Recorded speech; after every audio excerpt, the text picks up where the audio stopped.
Hello guys and welcome to the YouTube channel of Wings Ek Udan. So let's make it together.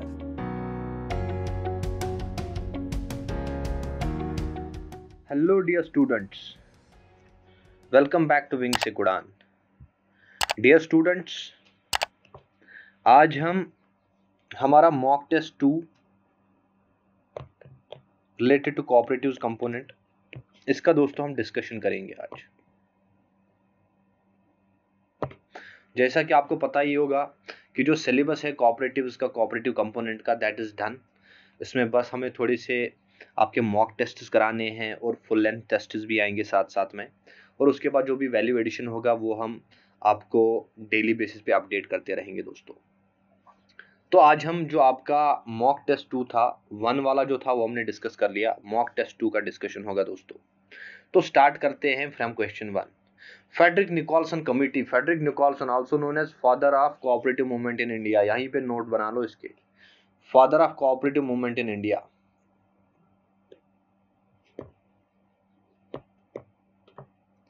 Okay, इसके under एक committee बनाई गई थी to advise the government on the introduction of agricultural and land banks, was appointed by the British government in, मतलब कहां पे बनी थी, कौन सी प्रेसिडेंसी में बनी थी, कौन सी प्रोविंस में बनी थी? Bengal, Bombay, Madras, united provinces. Discuss किया हमने ये फेडरिक निकोलसन कमेटी। इसके बाद ये एडवर्ड लॉ कमेटी का भी मेंबर था। फेडरिक निकोलसन कमेटी 1892 दोस्तों कहां बनी थी? मद्रास में बनी थी। स्ट्रेट फॉरवर्ड क्वेश्चन है, जगह के नाम से, प्रोविंस के नाम से, वहां पे आप इस क्वेश्चन को ऐसे लिंक कर सकते हो कि प्रोविंस, कौन सी प्रोविंस थी जिसमें सबसे पहले कोई कमेटी बिठाई गई? तो Frederick Nicholson, father of cooperative movement, 1892 में ब्रिटिश गवर्नमेंट ने इसके अंदर दोस्तों यहाँ पे एक कमेटी बनाई थी। Moving further, we have Anyonya सहकारी मंडाली, अन्योन्या सहकारी मंडाली ऑर्गेनाइज्ड इन कब? देखो 1889 यानी 1892, यार जब फेडरिक निकोलसन कमेटी बनी थी उससे पहले अन्योन्या सहकारी मंडली बनी थी। सहकार, सहकार पता है ना आपको, एक होता है शाहकार या शाहूकार, वो होता है मनी लेंडर। सहकार मींस कोऑपरेशन, सहकार हिंदी टर्म है आपके कोऑपरेशन के लिए। Organised in 1889 and believed to be India's first cooperative arrangement was formed at, आपको दोस्तों यहाँ पे जगह का नाम बताना है, स्पेसिफिक प्लेस। देखिए अगर आप पढ़ोगे अपने नोट्स, सतारा, खेड़ा कहीं पे नहीं है। खेड़ा जो है बाद में आता है पोस्ट इंडिपेंडेंस, कि वो Anand model, national dairy development board, Amul related कुछ हो सकते हैं इसमें डेवलपमेंट्स। अदरवाइज ये दो ऑप्शन यहाँ पे एलिमिनेट हो जाते हैं। कांजीवरम में दोस्तों मद्रास में बनी थी आफ्टर 1904, जब हमारा 1904 का एक्ट बना उसके बाद बनने लगे क्रेडिट कोऑपरेटिव्स इन कांजीवरम मद्रास। तो ये वाला ऑप्शन भी बाहर जाएगा। The only left option is that is Baroda. Baroda is the right answer दोस्तों। इंडिया में सबसे पहले अगर मानी जाती है, इट इज बिलीव्ड, जैसे शोर पॉटर्स सोसाइटी 1498 एबरदीन में बनी थी, तो वो क्लेम करती है मैं ओल्डेस्ट हूं, लेकिन जो डॉक्यूमेंटेड है वो तो फेनविक वीवर सोसाइटी है, जब हमने इंटरनेशनल पर्सपेक्टिव से पढ़ा था। तो वैसे ही इज बिलीव्ड, अन्योन्या सहकारी मंडली इज बिलीव्ड कहां पे बनी थी दोस्तों? बड़ौदा में। कब बनी थी? 1889। तीन चीजें याद रखनी है, कोऑपरेटिव का नाम, कब बनी थी, कहां बनी थी। चलो आगे, consider the following statements. All India cooperative planning committee was formed after the end of world war 2। World war 2 कब खत्म हो गया था दोस्तों? 1945। ठीक है, बोलते हैं 45 के बाद बन गई आपकी all India cooperative planning committee. ठीक है, तो पता हो भी सकता है, नहीं भी पता हो सकता है। आगे चलते हैं। Its formation was preceded with rapid expansion of credit and non-credit cooperative societies, मतलब इसके बनने से पहले क्या हुआ था? There was rapid expansion, precede मतलब इससे पहले क्या हुआ था? There was rapid expansion of credit and non-credit cooperative societies।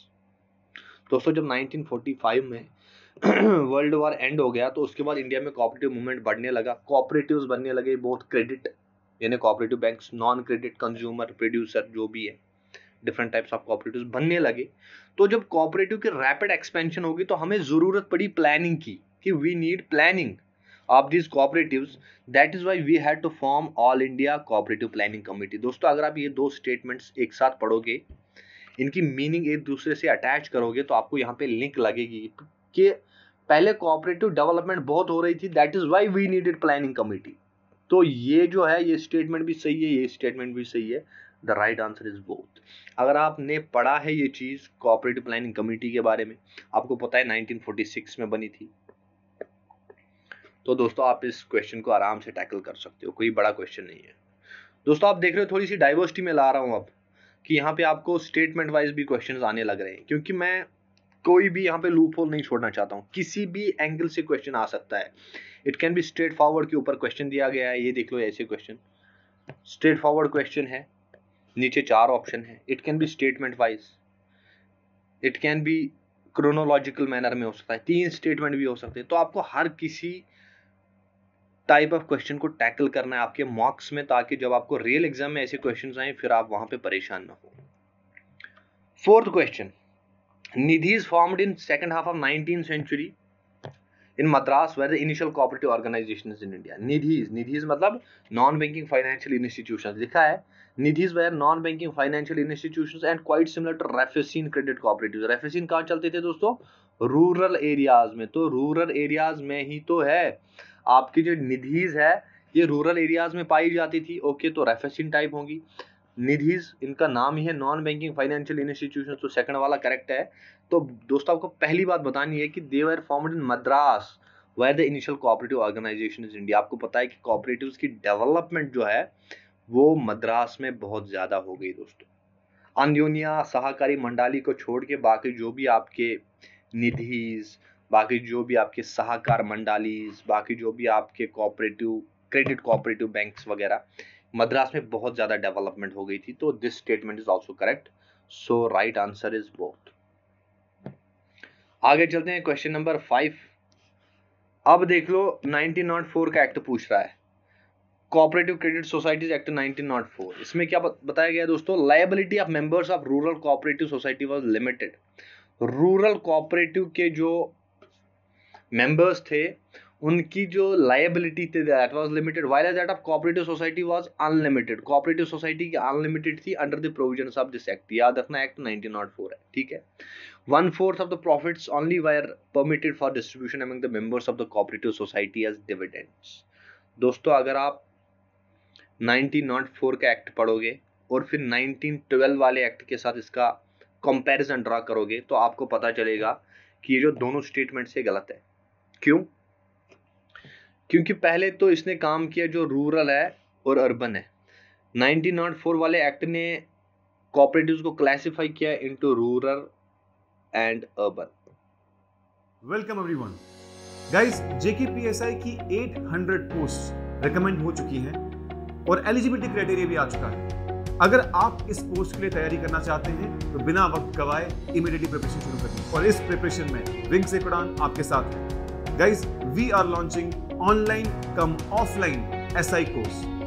मतलब ये कि आप इमीडिएटली अपनी ऑनलाइन प्रिपरेशन स्टार्ट कर सकते हैं, और जैसे ही गवर्नमेंट के द्वारा लगाई हुई रिस्ट्रिक्शंस को लिफ्ट अप किया जाता है आप ऑफलाइन कोर्स ज्वाइन कर सकते हैं। वो अमाउंट जो आप ऑनलाइन पे करेंगे वो ऑफलाइन में से डिडक्ट हो जाएगा। और जो लोग ऑफलाइन ज्वाइन नहीं भी कर सकते, जो फार फ्लंग एरियाज से हैं, उन लोगों को बता दूं कि हम आपको प्रॉपर मेंटर करते रहेंगे, प्रॉपर गाइड करते रहेंगे, ताकि आप भी वही फायदा उठा सकें जो ऑफलाइन कोर्स में उठाया जा सकता है। दोस्तों, विंग्स एक उड़ान से पहले I was the founder of RS academy, जिस पे मोर देन 50 स्टूडेंट्स की फाइनल सिलेक्शन होती है जेकेपीएसआई। तो दोस्तों, इसी एक्सपीरियंस को यूटिलाइज करते हुए वी विल ट्राई कि हम ज़्यादा से ज़्यादा सिलेक्शन विंग्स एक उड़ान के प्लेटफॉर्म से जेकेपीएसआई को दें। तो दोस्तों, better quality content, study material, test series के लिए डाउनलोड करें विंग्स एक उड़ान ऐप। उस ऐप में स्टोर सेक्शन में जाके आपको हमारा कोर्स एक्सेस मिल जाएगा। और अकाउंट्स के न्यूली एडेड टॉपिक्स के लिए आपको डाउनलोड करना है विंग्स एक उड़ान की ऐप। उसके स्टोर में जाइए, वहां पर आपको उसका एक्सेस मिल जाएगा। थैंक यू दोस्तों, थैंक यू वेरी मच। उसके बाद जो लायबिलिटी मेंबर्स की थी दोस्तों, दैट वाज अनलिमिटेड। वो अनलिमिटेड थी कहां पे? रूरल एरियाज में। याद रखना मेरी बात। जबकि अर्बन एरियाज में it can be both limited as well as unlimited. इतना याद रख लो।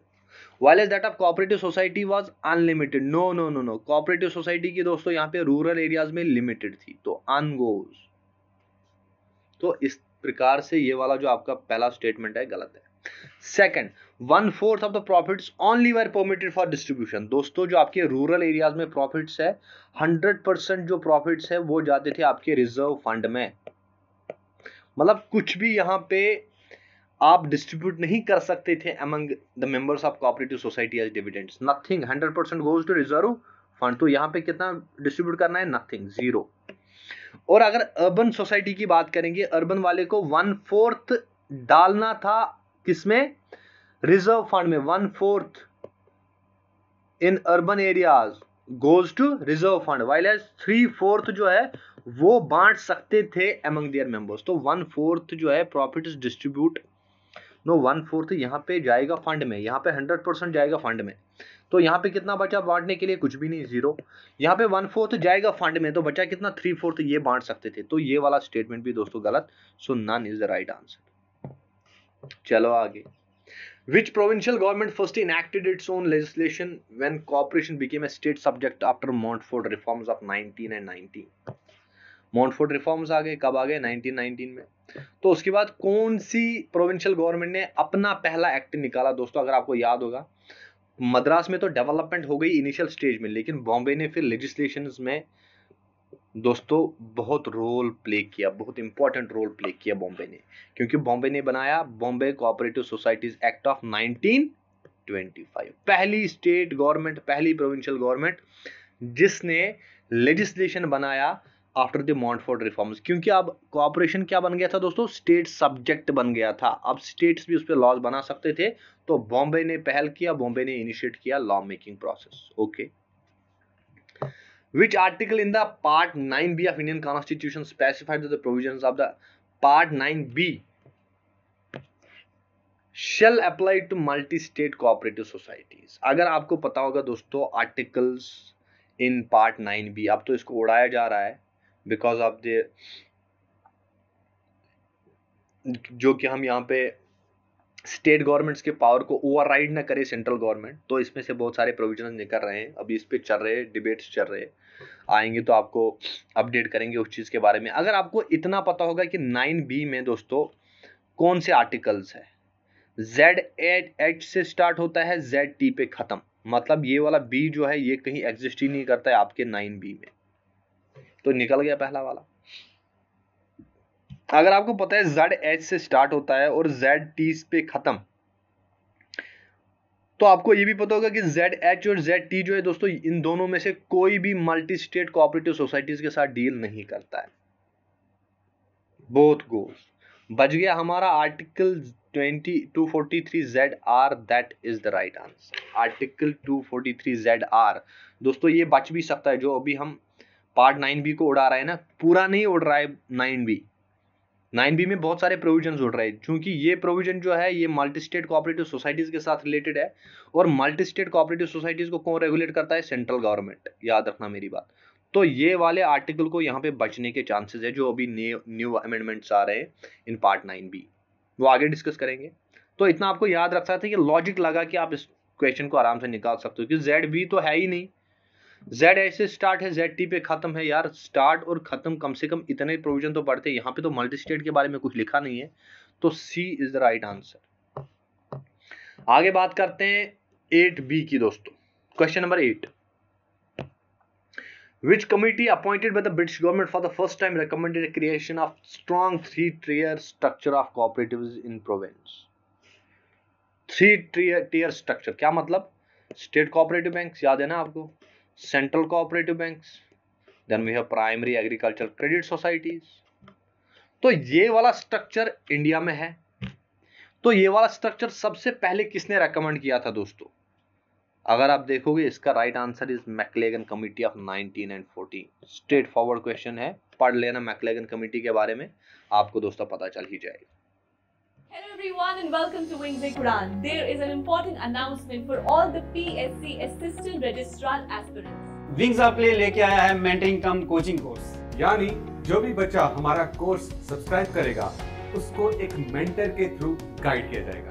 गाइस, मेंटरिंग का मतलब कि आपको एक particular faculty member properly guide करता रहेगा थ्रू आउट द प्रिपरेशन। उसके साथ साथ video course, study material, MCQ sessions, all will be included in this course. Guys, faculty members सारे वही होंगे जो पीएससी और यूपीएससी के एग्जाम्स को ऑलरेडी फेस कर चुके हैं, जिन्होंने मेंस लिख रखा है, जो इंटरव्यू स्टेज तक पहुंच रखे हैं। So all those people who are guiding you have already been through this exam. ये कोर्स विंग्स लेकर आ रहा है नॉर्थ इंडिया की सबसे बड़ी ऐप पे, दुरीना ऐप।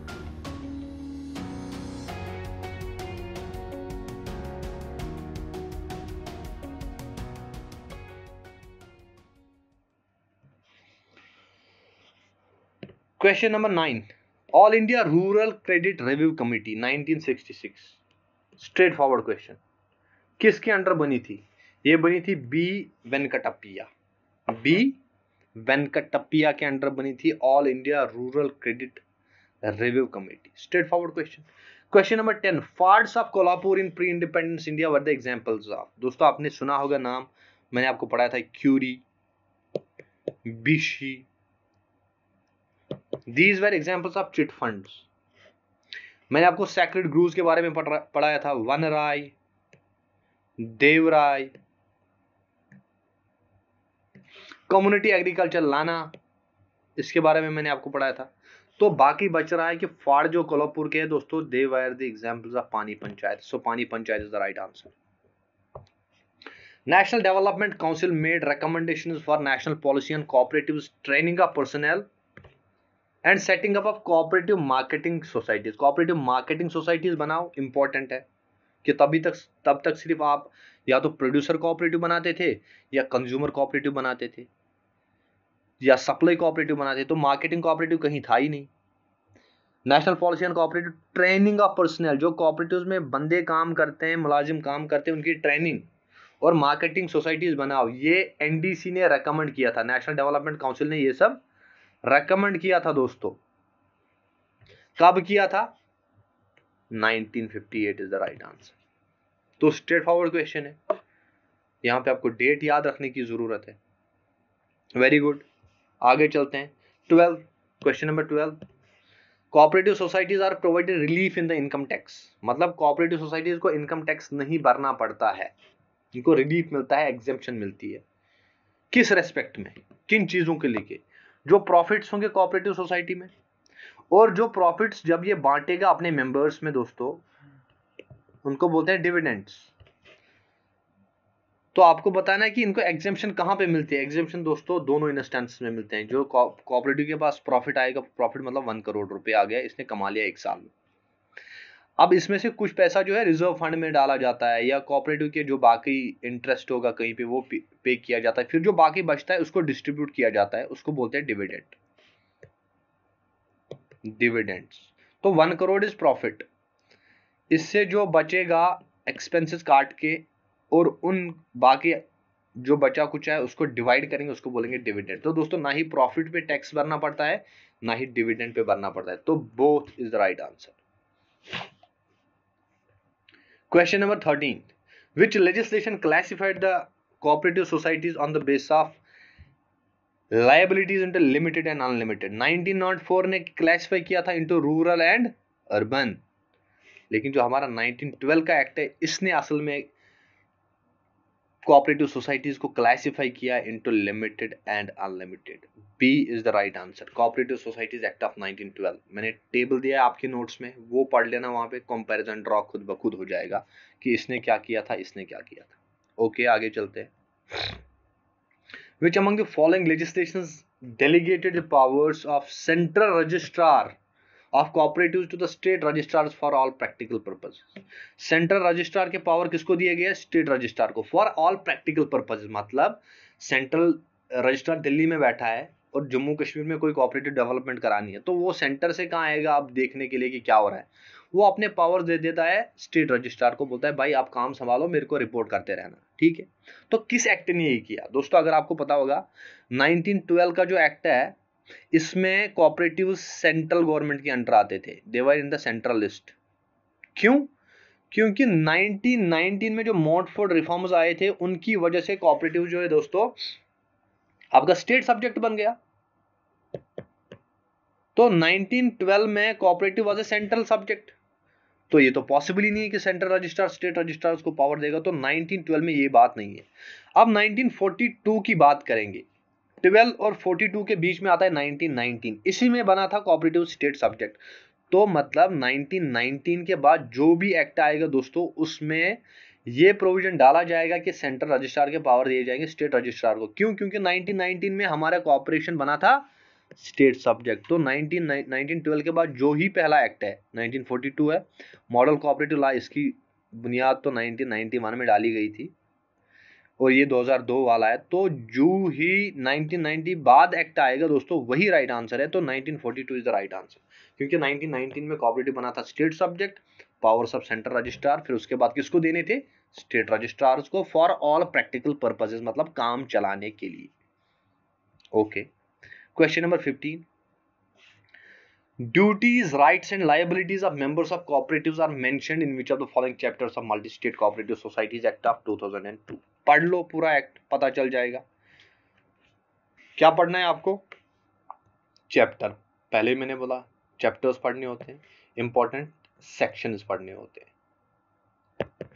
तो सेक्शन में इतना डीप नहीं गया, मैंने स्ट्रेट फॉरवर्ड क्वेश्चन पूछा है कि duties, rights and liabilities of members of cooperatives किस वाले चैप्टर में मेंशन्ड है दोस्तों? That is chapter 4। This is the right answer, straight forward question है। आगे देखो, इसमें दिमाग लगा, ये वाले क्वेश्चन में 16 में, cooperative societies is a state subject under which entry and list of the Indian constitution. Schedule नहीं पूछा है, क्योंकि शेड्यूल दोस्तों 7th चारों में है, तो शेड्यूल पूछने की जरूरत ही नहीं है। क्या पूछा है? एंट्री पूछी है और लिस्ट पूछा है। ठीक है, लिस्ट हमारे 3 है, 1, 2 एंड 3। 1 को बोलते हैं सेंट्रल लिस्ट, सेंट्रल, सेकंड को बोलते हैं स्टेट, और तीसरे को बोलते हैं कंकरेंट। ठीक है, आपको बताना है किस एंट्री और किस लिस्ट। दोस्तों एंट्री तो आपको याद नहीं रहेगी, लेकिन लिस्ट याद रह सकते हैं ना, 3 ही लिस्ट है। तो आपको पता है कि cooperation is a state subject, तो कौन से वाले लिस्ट में आएगा? लिस्ट 2। आप देख लो, लिस्ट 2 एक में ही है। So this is the right answer. आपको बाकी पढ़ने की जरूरत ही नहीं है, स्ट्रेट फॉरवर्ड आप क्वेश्चन पे आगे, आंसर पे आगे कि लिस्ट 2 एक में ही, लिस्ट 1 इज सेंट्रल, तो ये जाएगा। List 3 is concurrent, goes away. List 3 यहां पे भी कंकरेंट, तो एक में ही लिस्ट 2 है। आपको ये पढ़ने की जरूरत ही नहीं है दोस्तों, लिस्ट में ही आपकी एंट्री भी निकल जाएगी। तो इस प्रकार के क्वेश्चंस आते हैं कि एग्जामिनर जो होता है आपको क्वेश्चन देगा, ये नहीं देगा कि इसको क्वेश्चन नहीं आना चाहिए, बनने के लिए ही क्वेश्चन देगा। अगर वैसे फिर क्वेश्चन देते फिर तो किसी का नहीं निकलता, लेकिन क्वेश्चंस होते हैं उनमें कोई लॉजिक होता है दोस्तों। लुक फॉर द क्लूज, कि क्लू कहां पे है क्वेश्चन में, वो आप ढूंढने की कोशिश करोगे तो आप सही आंसर तक पहुंच ही जाओगे। Consider the following statements regarding model cooperative act. Model cooperative act के बारे में दोस्तों स्टेटमेंट्स देख लो। Model cooperative act gives rule making powers to government. कौन बनाएगा रूल्स? गवर्नमेंट बनाएगा। Model cooperative act gives power of supersession of the board. Board को हटा के वहां पे कौन बैठेगा? रजिस्ट्रार बैठेगा। आपको बताना है दोनों स्टेटमेंट्स में से कौन सही है कौन गलत है, या क्या दोनों सही है दोनों गलत है? दोस्तों मॉडल कोऑपरेटिव एक्ट जो है वो जो 7 प्रिंसिपल्स है हमारे रॉचडेल प्रिंसिपल्स, उनको एनफोर्स करने की कोशिश करता है। देखो उसमें लिखा है कि कोऑपरेटिव्स ऑटोनॉमस होने चाहिए, इंडिपेंडेंट होने चाहिए, ऑटोनॉमस एंड इंडिपेंडेंट। ये जो क्वेश्चन है आपके प्री एग्जिस्टिंग नॉलेज से ही निकलेगा दोस्तों। Model cooperative act gives rule making powers to the government. जब गवर्नमेंट रूल बनाएगा कोऑपरेटिव्स को लेके, तो कहां रह गए कोऑपरेटिव्स ऑटोनॉमस? तो ये गलत है। Model cooperative act gives power of supersession of board registrar. Registrar आके बोर्ड को हटाएगा, खुद वहां बैठेगा। तो कहां गई इंडिपेंडेंस ऑफ कोऑपरेटिव्स, कहां गई ऑटोनॉमी ऑफ कोऑपरेटिव्स? तो दोस्तों दोनों स्टेटमेंट्स गलत है। ये आपको फेस वैल्यू पे लगेंगे कि बहुत सुंदर सुंदर स्टेटमेंट है, यही सही होंगे, नहीं, क्योंकि आप इसको इनकी एप्लीकेशन देखो। स्टेटमेंट्स की एप्लीकेशन जब देखोगे, ये दोनों स्टेटमेंट जो है आपके जो कोर प्रिंसिपल्स है कोऑपरेटिव डेवलपमेंट के, ऑटोनॉमी और इंडिपेंडेंस, उनको वायलेट करते हैं दोस्तों। इस तरह से दोनों स्टेटमेंट गलत है। अगर आपको पता हो या ना हो, अगर आपको कंसेप्ट पता है कि कोऑपरेशन किसके बेसिस पे होती है, ऑटोनॉमस होती है, वॉलंटरी होती है, इंडिपेंडेंट होती है, और दोनों स्टेटमेंट्स यहाँ पे वायलेट करते हैं उस ऑटोनॉमी और इंडिपेंडेंस को। क्वेश्चन नंबर 18 लग तो रहा बड़ा क्वेश्चन, लेकिन है सिंपल सा। Consider the following statements regarding the Committee for the Promotion and Advancement of Cooperatives, COPAC. ठीक है, बोलते हैं कोपैक का पहला नाम क्या था? Joint committee for promotion of agriculture. सही बात है, joint committee for promotion of agriculture cooperative पहले बोला था, फिर बोला commission on committee for promotion of aid, फिर एड बन गया, पहले एग्रीकल्चर था ये एग्रीकल्चर, फिर ए बन गया एड, और फिर आगे जाके ये जॉइंट हटाया गया, फिर कोपैक बन गया कमिटी फॉर प्रमोशन एंड ए बन गया, फिर एडवांसमेंट। तो ए पहले एग्रीकल्चर था, फिर एड बन गया, और फिर क्या बन गया? एडवांसमेंट। ये वाला स्टेटमेंट सही है दोस्तों। तो अगर आपका ये स्टेटमेंट सही है तो ये 2 गया, ये 3 गया, मतलब 3 किसी भी हालत में आंसर नहीं है, एलिमिनेशन, प्योर एलिमिनेशन। 3 किसी भी इंस्टेंट में आंसर नहीं है, क्योंकि आपको पता है कि 1 सही है।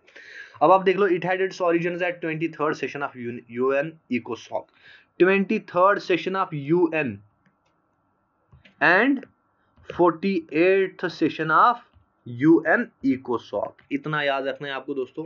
द राइट आंसर इज, ये गलत है, फिर ये गलत है, तो right answer is a is the right answer. देखो आपको मैंने पहले ही 50-50 तक पहुंचा दिया, ये 2 मैंने जब निकाल दिए तो अब आपको 2 में ही चुनना है, तो आपके यहाँ पे चांसेस 50% है कि आपका सही हो जाए, तो प्रोबेबिलिटी बढ़नी चाहिए।